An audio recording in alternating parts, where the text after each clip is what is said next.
Welcome to Try Not to Overthink It, where we explore the intricate landscape of mental health, well-being, and everyday life. I'm RJ. I'm Khalil. Join us as we dive into insightful conversations, share expert perspectives, and personal stories that shed light on the various dimensions of mental wellness. Whether you're seeking guidance, inspiration, or a deeper understanding of the human mind, this podcast is your safe space to engage, learn, and navigate the journey to a happier, healthier self. If you're new to the channel, please like, share, subscribe, turn the notifications button on so that you don't miss any future content. Today, we are going to speak on the topic of getting out of your own way. For me, as a provider, especially in the inpatient setting, for a lot of us, we tend to work against ourselves. In the words of Unc Shannon Sharp, he talks about hustling Hey, Shay. backwards. He talks about hustling backwards. Right. And as a therapist, that got me to thinking, like that's something that we need to talk about because for a lot of us, this is something that me personally, I struggled with for a long time where I would be in my own way. My attitude, the way I responded to things, the way I talked to people, there were different things that I put in my own way that kept me from reaching greatness, that kept me from being the best version of myself, that kept me from self actualizing. It wasn't until I started to kind of pull those things piece by piece out of the way that I started to reach new levels of success. So I thought it was important for us to unpack that with our audience today. What do you think about that, Khalil? Yeah. Usually you run into that, especially working in an inpatient setting, right? For the clinicians who watch our channel, and for the people who watch our channel, the reason why we run into it more often is because you start to see cycles or repetitive themes in someone's life. Even in the outpatient setting, when it comes to certain relationships, I have clients who say, "Well, I've been divorced 3 times," right? And a lot of the times they admit, well, I knew there was some signs that this person had certain character flaws or this person was unstable in certain ways, and I still went forward with it. And then you start asking them, well, why couldn't you just be by yourself at that time? Because you already knew the relationship wasn't working. You needed to restart, you needed to reset, which is inevitable anyway, because eventually, the relationship broke apart and they had to reset, right? Well, why didn't you do it earlier? And then you see this reoccurring theme: I don't want to be by myself, right? Mm-hmm. So that means you're in your own way because of this belief system that you have that you can't be by yourself, or you can't be successful without having a partner, or you can't do certain things or feel comfortable doing certain things unless somebody's with you, right? So, to speak on that subject, it can get deeper if you find some other trends or other cyclical patterns in your life, not just with relationships, but with jobs, right? RJ, you've talked about this plenty of times because we've worked together, had similar coworkers, bro. If you're always unsatisfied with the job you're in, all right, with how much money you make, right, or what the job is offering, right, the next job will probably not be much better. There's always problems at whatever job you're in, right? If you keep bouncing from job to job and you're not satisfied, then we have to start looking within. Just like they tell you, if you have a problem with everybody in the room, you're probably the problem, right? Yeah, And so that's absolutely. yeah, and that's setting yourself up because now you have a pattern which other employers see where you're constantly leaving jobs and you're never satisfied, right? Um, that theme can carry on into a lot of different aspects of people's lives. You know what I mean? It's not like I'm perfect. I've been guilty of many of things, but shooting yourself in the foot, I have a story about that, and I'm going to touch that later. And we're going to talk a little bit about relationships, right? And I'm going to touch on that I've done that. That's something I've done. I knew it wasn't right, and I did it anyway, ignoring the consequences. I mean, I think I agree with everything you just said. I think that for a lot of us, one of the major issues is self sabotage, recognizing that you're self sabotaging yourself. Right. We often hinder our own progress through things like procrastination, fear of failure, self doubt, And most importantly, in some people's case, and in my case, not knowing how to shut up. You don't always have to respond to everything. You don't always Right. have to have the last word. You don't always have to get somebody told. Sometimes you can just be quiet. The best option in that moment is to be quiet. It's shut up. When you acknowledge how your own self-imposed barriers can limit your potential, that is the first step to getting past them. It's not Right. until you recognize, and this sounds cliche every time I hear someone say it, which is why I brought it to my mind when I'm about to say it. When you recognize that you have a problem, that's the first step to overcoming the problem. Right. You know, for a lot of us, as I said, self-sabotage. We will find some way to block our own blessings, to close doors in our face, to chase off opportunities because in some cases, and this is something that I had to come to grips with for some people, they will talk themselves out of certain things because they don't feel that they're good enough for them. Right. Self-worth, They self-value. will they do not believe that their self-worth and self-value are here in regards to what's really going on. So they think that reality's here, their self-worth and their self-value is here. Instead of reality here, self-worth and self-value being equal to what's going on in the world around them. So they value themselves here, so they will, I'm not going to apply for that job because I'm not going to get it anyway. No, I'm not Right. going to apply for that job because they're never going to pick me anyway. No, I'm not going to apply for that job because I don't have the experience anyway. No, I'm not going to apply for that job because, there will be a A plethora of long just list. different reasons of why they've started to talk themselves out of things. But one thing that I've had to learn is nothing ventured, nothing gained. If Right. you are never willing to gamble, if you're never willing to risk, if you're never willing to take a chance on yourself, invest in yourself, I mean, the opportunities are gonna pass you by. Now, sometimes there will be the opportunity, where it loops back around.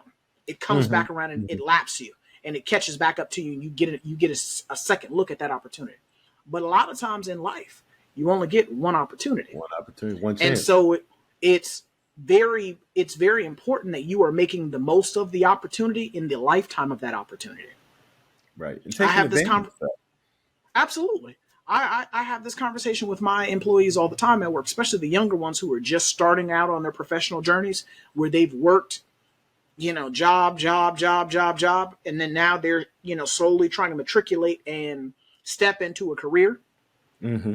For me as a person, I had to recognize I had to humble myself, and I had to recognize I need to be one of those employees that's willing to learn anything that's in front of me. Right. Because by being willing to learn anything that's in front of me, it creates opportunities for me later. Because that skill is transferable into something else, and it can create opportunities. It can open doors. It can have me in front of other people.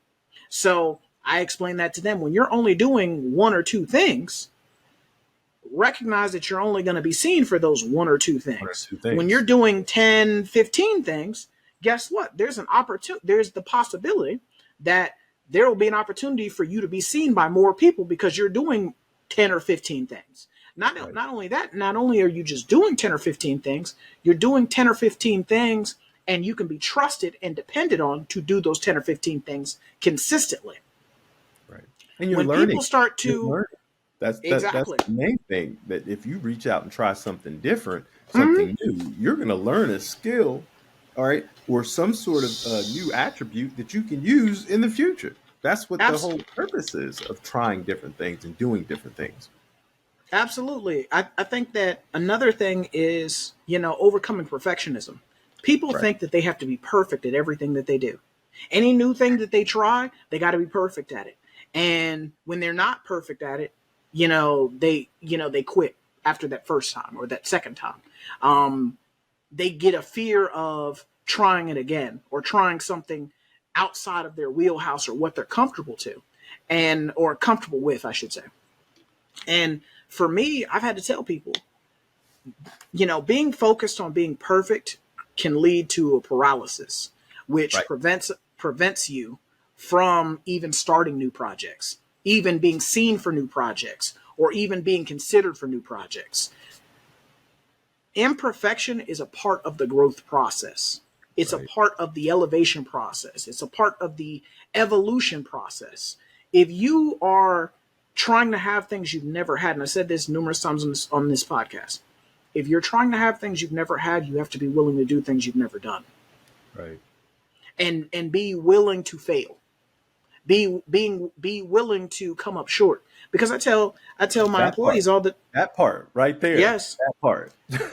because like I tell my employees all the time, you learn far more from losing than you do from winning. And Right. so for me, like my man Ragnar from the show Vikings that used to come on the History Channel, either I win or I learn. There is no losing. I take Right. every loss as a lesson, and I improve upon that, even if it's microscopic. A microscopic change, a minute adjustment can mean the difference between victory and losing the next time. And so, Right. if I'm willing to humble myself and being willing to learn from past failures, willing to learn from coming up short or losses, or where someone squeaked out a win on me at the last second, guess what? I can be better the next time, Hmm. and the time after that, and the time after that. Well, that's a person who's creative, right? A person who has the ability to turn something into to turn nothing into something, right? Those people, I want them around me, right? Because they have this crazy innate ability, right? To no matter what's going on, and I've met people like that are so resilient. No matter what's going on, they bounce back from it and they learn from it. And I've been blessed to be around certain people like that, and I'm like, man, those are the type of folks I want around me because they challenge me. That person went out, put their trust in God or whomever Mm-hmm. they believe. It might have been in themselves. They might have just bet on themselves, and they jumped out there and they were willing to do something that we talk about all the time, right? It's the new catchphrase. You hear it even in sports, right? Being comfortable, being uncomfortable, right? Pushing yourself, doing something outside of the natural, right? And it's succeeding even after it doesn't turn out well in the beginning, right? And those are the type of people I love being around because they challenge me mentally. I'm like, oh man, you blew what? You tried to invest and it didn't go well, and then you went back to the drawing board and you started a different company. I like hearing that because when you're well, let's keep it 100. Scared money don't make money, right? And Absolutely. people get it really twisted, like, oh, you're just gambling. No, man, if you're gambling and you're betting on yourself, right, and you put in the same amount of effort that you put in for other things that aren't going to change your life, right? I put in a lot of effort. You get what I'm saying? To work for other people. Isn't that crazy, right? And I've told my story on this podcast that when I became a contractor, started working for myself, I was scared. I was like, man, I don't know what to do without a steady paycheck coming. I don't know what to do if this doesn't work out. And I started reading about people who ventured out on some of these missions that were putting up a lot more money than I was putting up, right? And they were successful. And some of them had so many pitfalls before the success that I was like, oh, they kind of, they're a little extra. That's a little crazy, right? You losing a lot of money. All right. You ain't just playing with house money, you're losing a lot of money. Man, those people ended up being successful because they had faith in their abilities. And I'm one of those people where when you're scared and you allow fear to lock you up, all right, because you think, oh man, I can't risk failing, right? The ones who put that aside, and it is hard, it's a very hard thing to do, and to venture out there and become successful, those are the ones you read about. Those are the ones that get the spoils.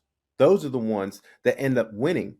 And when we look back at history and we look back at present day history, the stuff that's going on right now, we were just talking about my man from SpaceX. We were just talking about Elon Musk, right? People were against him when he decided to do. And I'm not the biggest fan of Elon Musk by any means, but I am a fan that even though people told him, hey, that doesn't sound like a good thing to invest your money in, going to the moon and doing this and going up in space, he did it. Now people, famous, CEOs and CIOs and all that were calling him recently. Do we have to get into that? Like, hey, we need you to do something for us, right? That wouldn't have been possible if he didn't venture out there and put all his chips in. We got to think about those things, right? Is that what you want to do? Do you want to be on the other end or the opposite end, the person who was scared and didn't take those risks? Well, I think that, I think what you're speaking to is the mindset shift. It is Yeah. important that you adopt a mindset of growth as well as resilience and adaptability. But, Right. as a person, you have to believe in your ability and intelligence, as well as being willing to develop through effort and learning. Hmm. For a lot of us, we, like I said, we will put self imposed barriers in front of ourselves that will limit our ability to shift and to grow and to, ascend to the next level. And Hmm. like you said, at some point in time, you have to start being willing to believe in yourself. You have to start being willing to invest in yourself. And by believing and investing in yourself and shifting your mindset into one of, I can't stop, I won't stop, or in the words of my man 50 Cent, get rich or die trying. Hmm. When you start to shift your mindset into I can, I will, I must, instead of I can't, I cannot, or I won't be able to, or I'm not good enough, when you shift yourself into that positive mindset, you'll see things start to kind of fall away for you. Right. You'll start to see that certain things will no longer be a stressor. Certain things will no longer be something that is was Obstacles. Yeah. exactly an obstacle. The You'll start to obstacles see are certain falling things out the get out way. of your way. You'll start to see certain things get out of your way because your mindset shifted. Right. But even not even just that, but managing your fear of failure. Yeah. For a lot of us, our the fear of failing is what will lock us in place. The fear of a failed relationship will stand in between you and stepping out there and meeting somebody new. The fear of starting over brand new at a new job will stop you from applying for that job in the first place. The Right. fear Right. of not being good enough, the fear of saying the wrong thing, the fear of not knowing all the answers can Hmm. stand in the way and lock you in place into something that is maladaptive or something that is not purpose driven or intention driven. For Right. me, as not only a therapist, but a man and a leader, I believe in doing everything with purpose and intentionality. Yeah.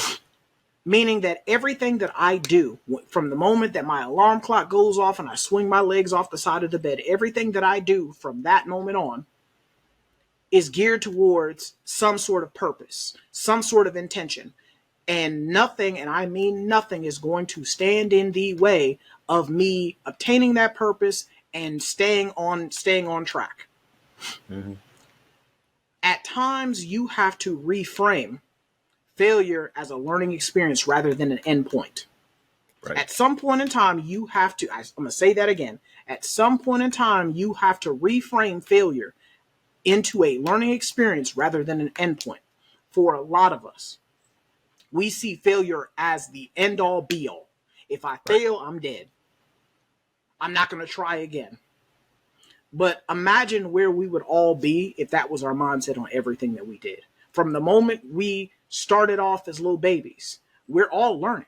We had to learn how to walk. We Well. had to Right. learn how to talk. We had to learn how to use the potty. We had to learn how to write our names. There are so many different things that if we stopped at the very first time that we failed, we would have never gotten anywhere. Because Right. walking isn't something you just come out the chute knowing how to do. Right. Right. Not like You got to certain develop. animals. Yeah. There's mechanics that you got to develop. There's muscles Right. that you got to develop. So the first time you fall, you like, nah, I'm not even gonna try to walk no more. Ain't never doing this again. I'm never gonna do this again. The first time Right. you pee yourself or you poop yourself, oh, I'm never gonna get on that potty no more. I'm not gonna do that. I couldn't get my pant unbutton my pants or take my shorts off quick enough, and I just peed on myself. I'm never gonna use that potty again. Right. No, the first time that you went a little too fast or went a little too slow driving a car, I'm never gonna learn how to drive. I'm never gonna drive a car anymore. We have to, as I said before, we have to reframe our thought process on failing because failure is a an anchor. In my experience, failure has been an anchor. Too Mm. often, I've seen people view failure as something that is just going to weigh them down and is just going to keep them in place. And so they will not act, they will not move, they will not make any decision because I'm afraid of what's going to happen. Yeah. It's But they not end that up they've staying actually, in place anyway. They and end up that's what I'm staying in place saying. and not moving anyway. Exactly. So that's where, as I said before, you have to reframe failure into a learning experience rather than an endpoint. Yeah, we've talked about it, and I've talked about it on some of the mindful minutes, right? The status quo means that's your level of comfortability. That's where you're comfortable at. The psychologist Virginia Satir talked about that. She had that theory about, hey, the status quo does not change unless it's interrupted. Something has to come in to interrupt it. If you're comfortable with the status quo, and you feel as if everything is fine as long as it's operating on baseline the same way it always has, then you're not going to have that ability to be flexible when things need to change, right? You're going to be that same person that gets upset when somebody comes up with a new idea or a different thought process, right? Some innovation. You're going to be the person who tries to put a clamp on that.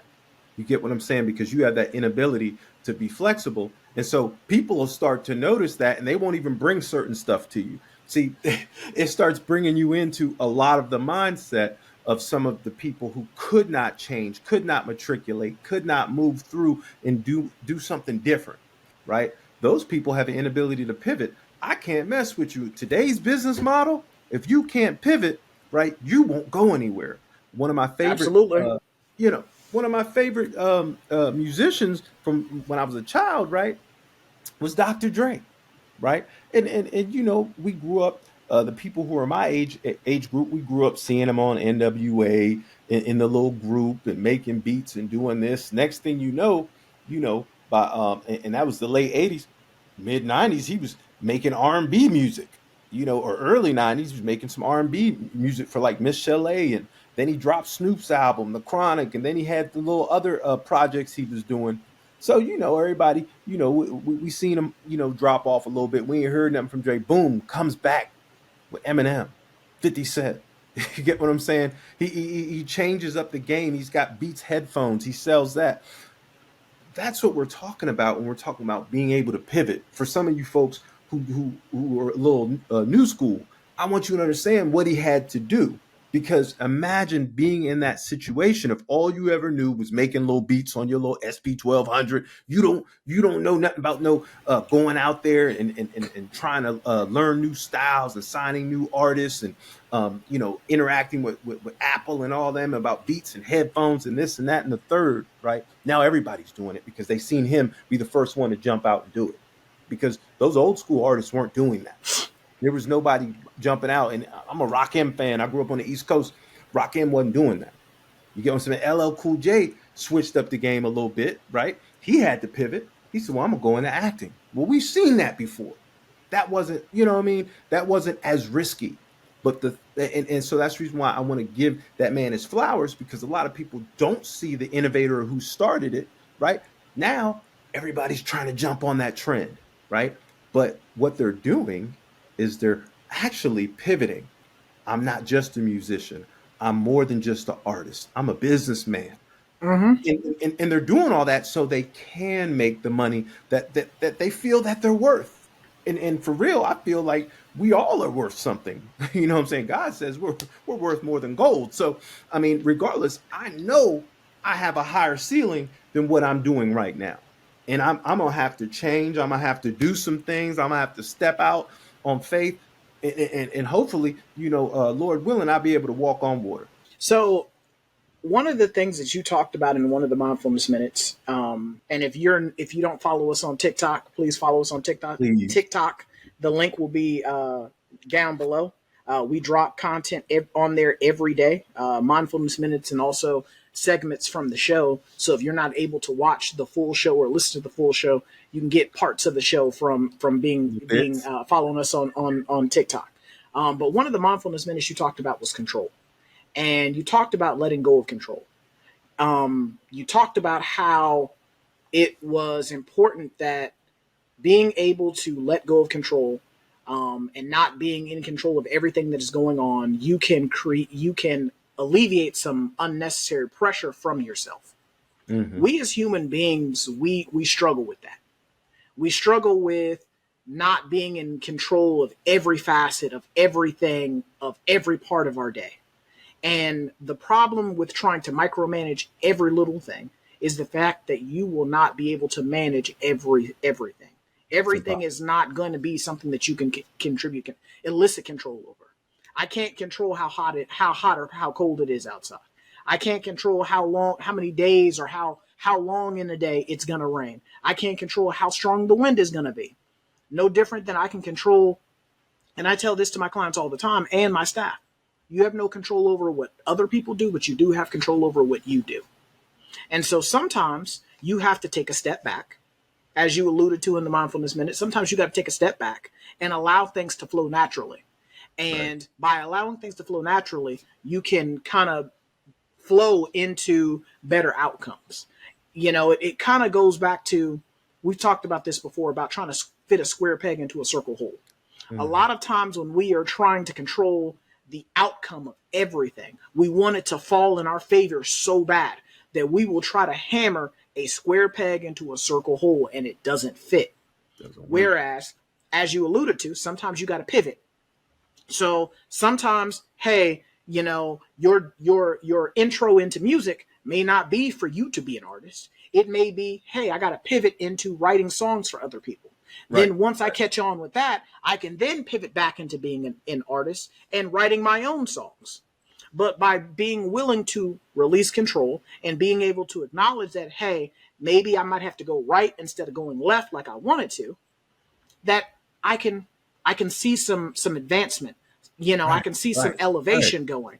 And for a lot of us, what we tend to do is we tend to want to hold on to control so tightly to the point where it starts to work against us. Where if things aren't going the way I want them to go, then I'm just not going to do it. Right. I'm done with it. Right. I'm done with it. I'm done. I'm done. I'm done doing this. I'm done. I'm done trying this because it's not going the way that I want it to. And the thing about it though is, and I was just having this conversation with somebody the other day. Um, Favor doesn't happen by accident. Mm. There are things that are going to test you. There are things that are going to come along that are going to try you to see how serious you are about what you say you're serious about. Wow. Things are going to come along. They're going to see if you're going to stand 10 toes on business, or are you going to fall and tear apart like wet toilet paper. Right. Right. And if you are, the most favored people, like, as a true believer, as a believer in the word and a believer in God, the people that were the most favored were the people who were willing to listen. They Hmm. were the people who were willing to rise to the challenge of any test. They Right. were the people who were willing to fail if need be. They were the people who were willing to not give up. And most importantly, be humble about whatever it was that they were doing. Yes, sir. For a lot of us, like I said, with Khalil and his mindfulness minute, being able to release control and just turn it over. Whatever happens, happens. Being willing to be quiet, and you may have to, as Khalil alluded to, pivot. You might have to hit a quick juke move real quick. Right. Sometimes it's because we all took basic geometry and in algebra, shortest distance between 2 points is a straight line. Great line. Most of us think, straight line thinking, that's all I need to do. Sometimes it's a 90-degree turn right and a 60-degree turn left, and then bam, you're there. Right. Might Right. have might have been a little Couple longer. 30s in there. Look, a couple Yeah. 30s in there. I mean, you're right. Sometimes it's an additional 30-degree angle in there too. But we get caught up on the journey. Well, let me take that back. We get caught up on the destination rather Nation. than understanding the journey is what prepares us for the destination. If Right. we jump from, that's where for me, as why, like I was having this conversation, why I like anime so much is because anime, there is a clear progression of the story. Whereas in American style animation, there is no first episode, middle episode, end episode. You can just pick up and just be in the story. Whereas in anime, there's clearly a beginning, a middle, and an end. So you will see a character develop from being this way to being a whole different way. It's called character development. Yeah. You will actually see that in real time. There will be things that come along, dangers, obstacles, people, things that test them, and things that will mold them and shape them. Iron sharpening iron. And then by the time that they make it to the end of the story, they are he or they are she. Right. Like they Right. they are that character at that point.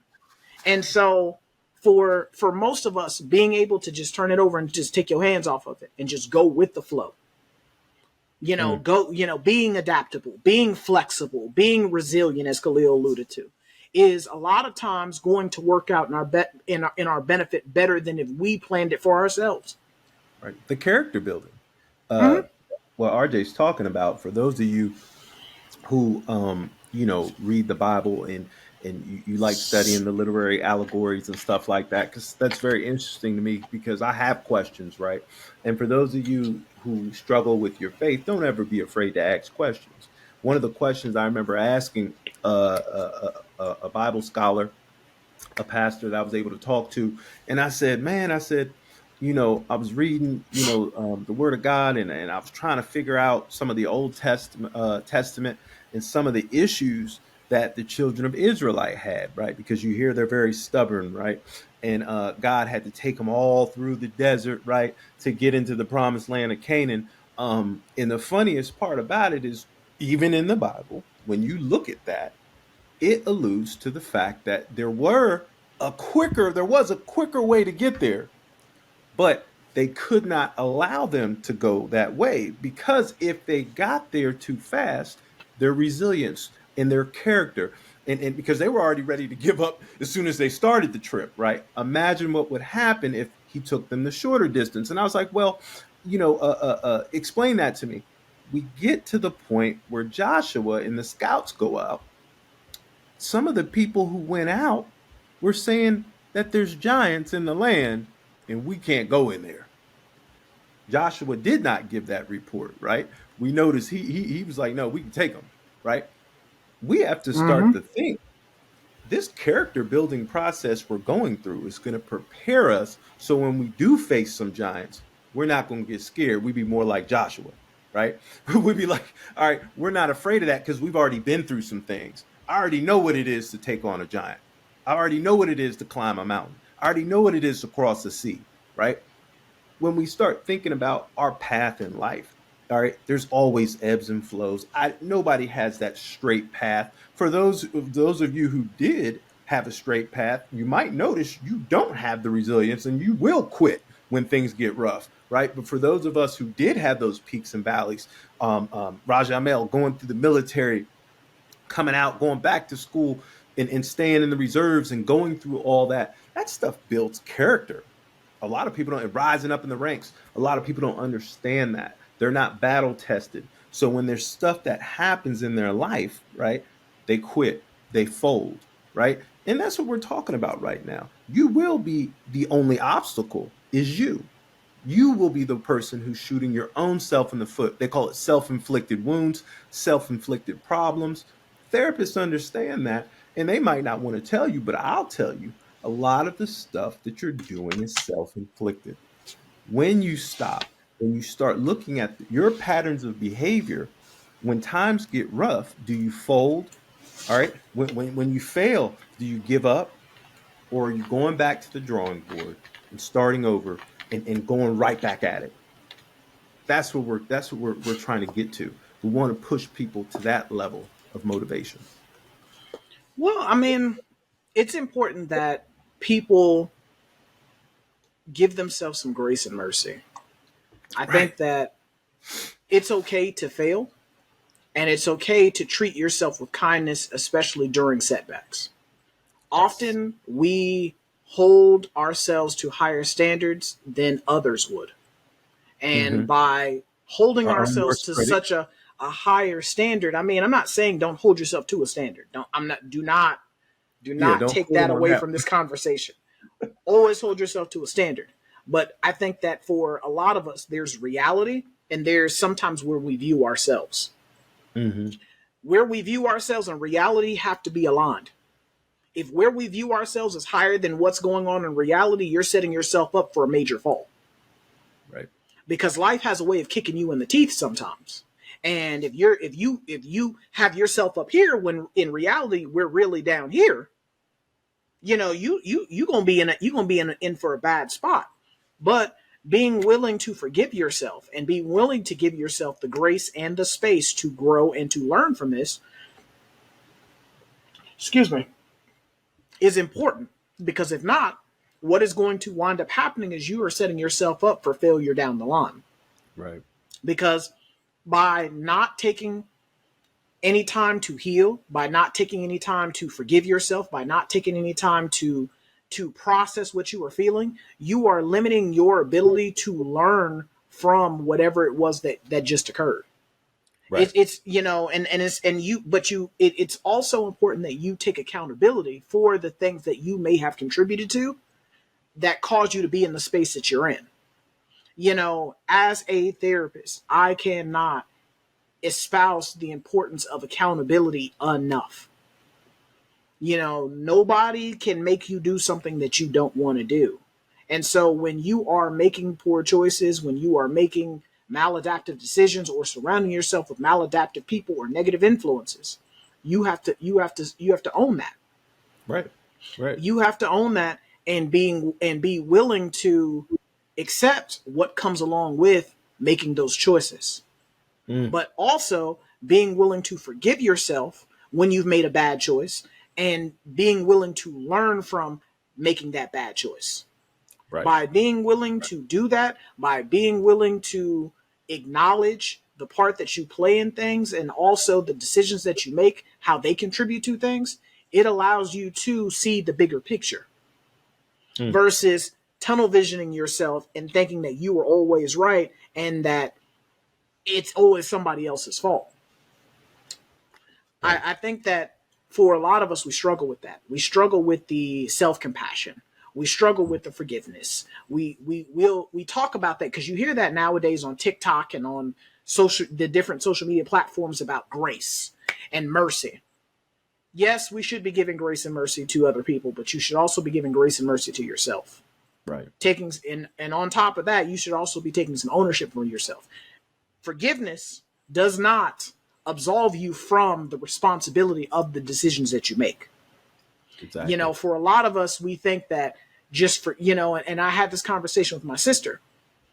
Just because you forgive someone doesn't mean that you forget the pain that comes along with whatever that person did or whatever that person said.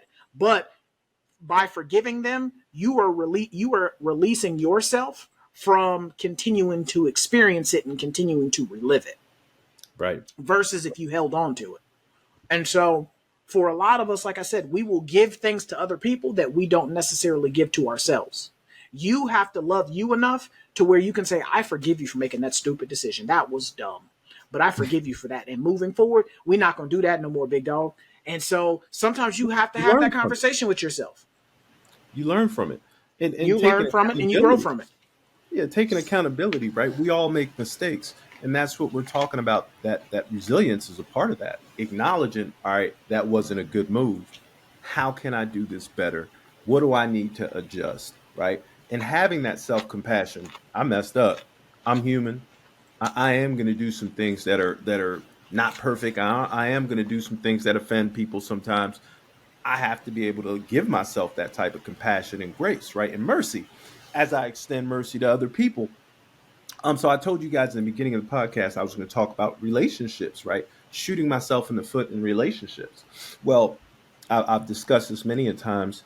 When my father passed away, I felt horrible because I never tried to bridge the gap or fix our relationship. And so this alludes to me keeping the status quo, staying in a comfortable zone instead of being uncomfortable, right? And also doing some self-inflicted things. I was 24, I'll never forget it. And my father, his friend's a therapist, and he called me. He said, "Hey, you two need to get together." He's gone through a lot of things that you're going through right now. It'd be very good for you two to talk. And I said, yeah, I'm fine. But the last time we tried to talk, it didn't really work out, right? The status quo, right? I wanted to stay comfortable. Talking to my father made me uncomfortable. The feelings were Mm-hmm. hard to deal with because I hadn't fully healed from some of our last run-ins, right? And my dad never really belittled me, but the way he had talked to me had made me feel, growing up without a dad, I caught feelings real quick. You know, growing up around a whole bunch of females, you gonna catch some feelings a lot faster, right? When a man tells you something, and those of you who say, "Oh, he's tripping," it's just something that happened, right? Uh, I would not allow myself to be hurt again, right? Even though he didn't physically hurt me, he just said some things I didn't agree with, right? The next time we talked, my ears were closed, my mind was closed, and I wouldn't allow him to even get to the point where we could have a relationship. I Mm-hmm. kept bringing up the past. We're talking about shooting ourselves in the foot. This is the funniest part of the situation. After I talked to my dad's friend, I had a dream like shortly after. I mean, like a day or two later, and in the dream, I shot myself in the foot. And this is not. I'm not making any story up. I shot myself in the foot, literally. So I wake up from the dream. I'm like, man, I shot myself. How did I shoot myself? This is crazy, right? Mm-hmm. Talked to my dad a few days later, and we get in this horrible argument, right? And the conversation started off well, but then, just like I told you, I refused to let go of the past. And I asked him, hey, when are we going to get together? Right? Instead of just trying to build a relationship, I jumped forward and I said, hey, maybe, you can fly me out there. I'll come visit because he lived in California. I was like, I'll come visit you. We spent some time together, right? And I said, because we really need to discuss some of the stuff that happened in the past, right? That obviously didn't sit well with him. Well, the next time I talked to him, I'm like, hey, have you started to look at any flights? Have you started to do something? This is how I'm talking to a grown man now. You got to think about that, right? Mm-hmm. That doesn't sit too well when you telling somebody, "Did you do something yet?" Right? And so he got upset, and he was basically checking me, putting me in my place. And after we hung up, we were cursing at each other because I didn't like him putting me in the place. I don't let no dude put me in my place. You got to remember, I didn't grow up with a dad. I didn't have that respect at that time for my own father, right? This tells you where I was mentally. So, yeah, we end up cussing at each other on the phone. When I hung the phone up, RJ, I'll never forget it. I felt so horrible emotionally. I know I now looking back at it because I work in mental health. I was very depressed. I mean, of course I talked to my mother about it, and my mom was like, "It'll be all right, man. Just let it go." You know, and she didn't have me own up to some of the things that I did because I'd take accountability. That man wasn't ready to have that type of relationship. I'm pressing him out now that I can look back at it and take accountability for what I did and talking to my father disrespectfully, like he was a kid. You get what I'm saying? Now I Mm-hmm. can look back at that. I shot myself in the foot. We never were able to really get back after that. We spoke time and time after that. We could never get back because I chose not to let go. I chose to not work on healing. I chose to do that. That was something I did to myself. And before he passed, I couldn't get out there. I had some stuff going on, and I felt horrible. And I had to deal with that in 2022. I'll never forget. I really had to deal with that emotionally, and it drained me a little bit. And I was able to talk to my therapist about it, and I was able to move past it.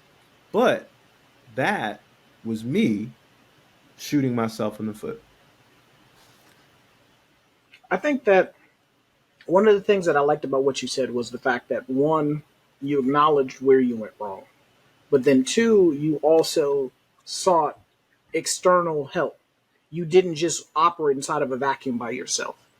Right. For some of us, I think that it's, having those people that we can bounce our ideas off of, and people that we can bounce the certain things off of to check, to give us a barometer or an azimuth check to make sure that we're moving in the right direction.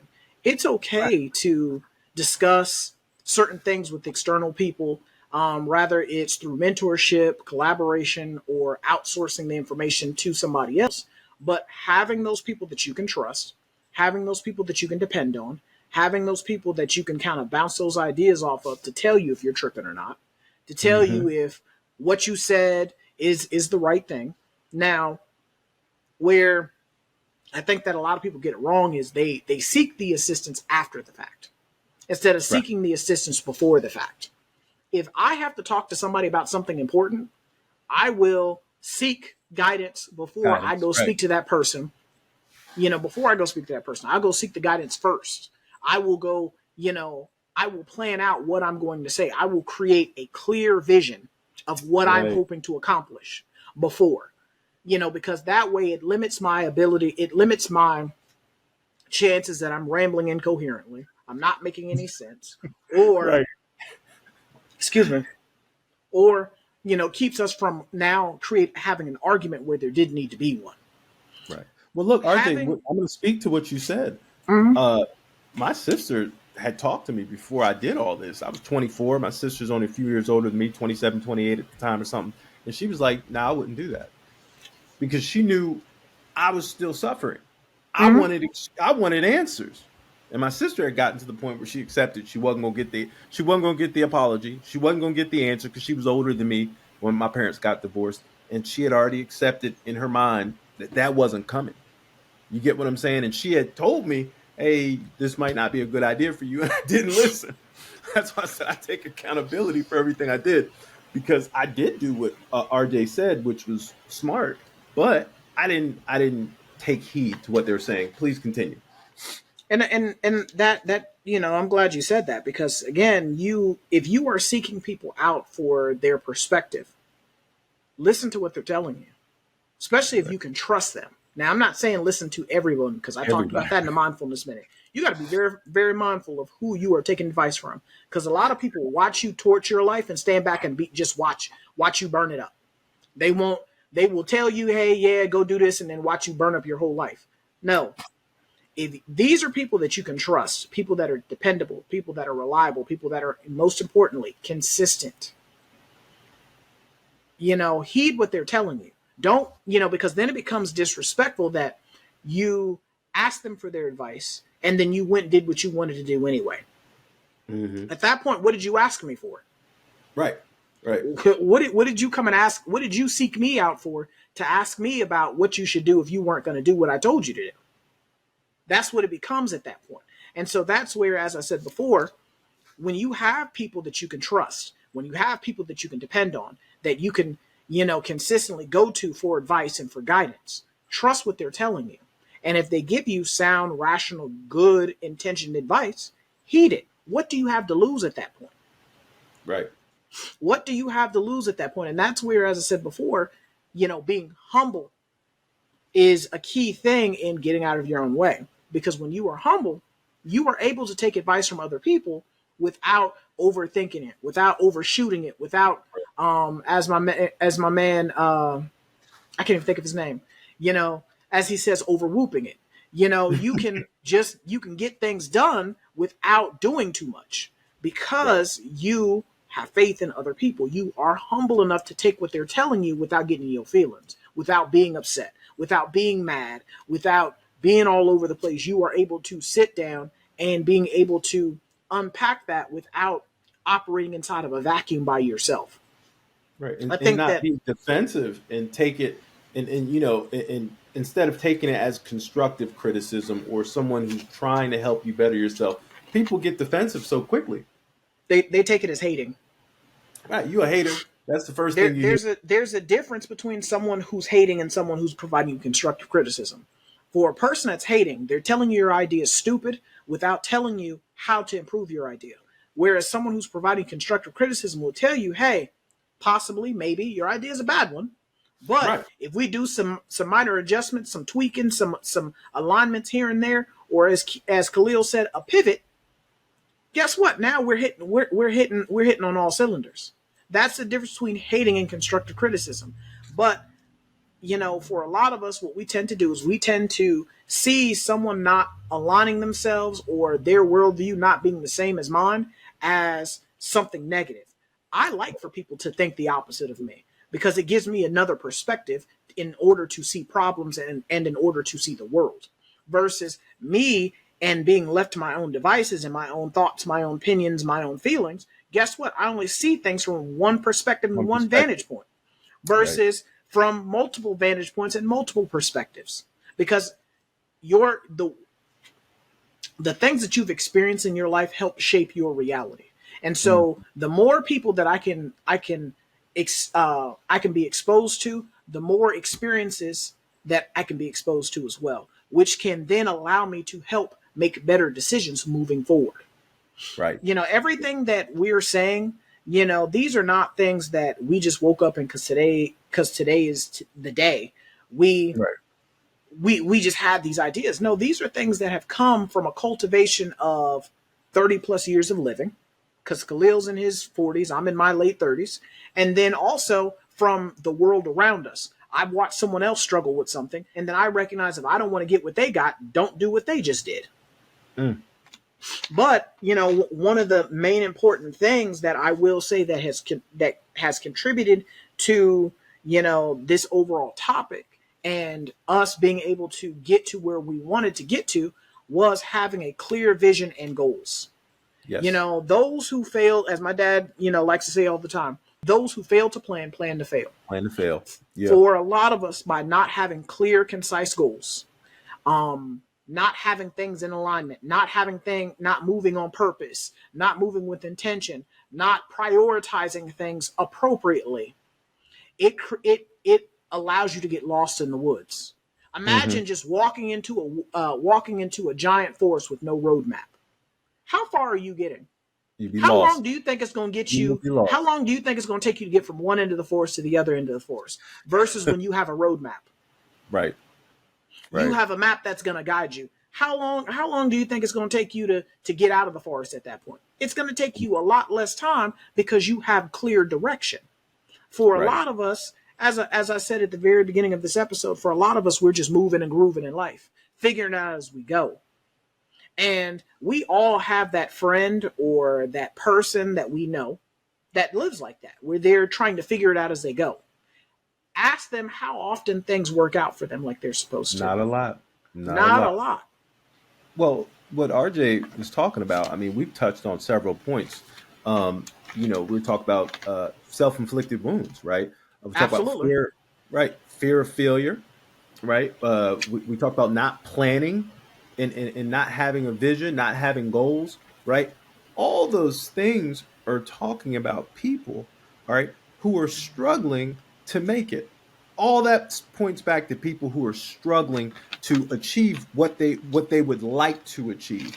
If you have no plan or goal, if you're unable to take advice or direction, if you're unstable and you're constantly flip flopping, or if you are scared to do some different things to fail, you're not going to be able to achieve the level of success you want to. We've talked about all these four things that are all very similar. They're all the same. They're all self-inflicted wounds. These are things that you can control. We talk about what's in your locus of control. We talk about being mindful and being in the present. Look at these trends. Look at these patterns in your life, and start to, hey, you know what? This is something I learned from before. I'm not going to do that again. I'm going to do something different. I know it's uncomfortable. All right. Everybody here has been through something uncomfortable that, you know what? I really don't want to have that conversation with him, but I've done this before. I need to have this conversation. There's people who they know this job is not for them, but they'll stay in it because it's comfortable and that paycheck's predictable. Right. Yep. And I've talked to people. I said, well, you're overqualified for that. How come you haven't? These are some of my clients. How come you haven't tried to venture out and do something different? So scared, right? So that's self inflicted at that point. You've already gotten the advice. Someone already told you. All right. You've already admitted what the problem was and why you didn't do it. Right. You have a fear, so you're locked in at this point. Everything you're doing is to yourself. It's self-inflicted. Get out of your own way. Mm-hmm. So we are going to end the conversation there. This is Try Not to Overthink It signing out. I'm RJ. And I'm Khalil. If you like what you heard, you like what you saw, you like the episode, we ask that you like, share, subscribe, hit that notification button so that you don't miss out on any of the conversations, any of the topics. If you are new to the channel, please, please join the tribe. Watch all the episodes. Be a force multiplier. Share the knowledge with other people that you may come in contact with. If you would prefer to listen to the episode instead of watch it, I don't know why you would, because we are some very good looking people. I'm gorgeous. Um, but if you would prefer to listen to the episode instead of watch it, we can be found on Audible, Apple Podcasts, Google Podcasts, Spotify, Anchor, pretty much anywhere you can get an audio file, we can be listened to. If you are already a part of the tribe, please follow us on Instagram as well as on TikTok. We drop content on there daily. We drop mindfulness minutes where we talk about different therapeutic topics. And so we are trying to, expand the knowledge base and the thought process regarding mental health. So every little bit helps. And if you are already a part of the tribe, we want to thank you for, being with us on this journey. But this is us signing out. We will catch you guys next time. Peace.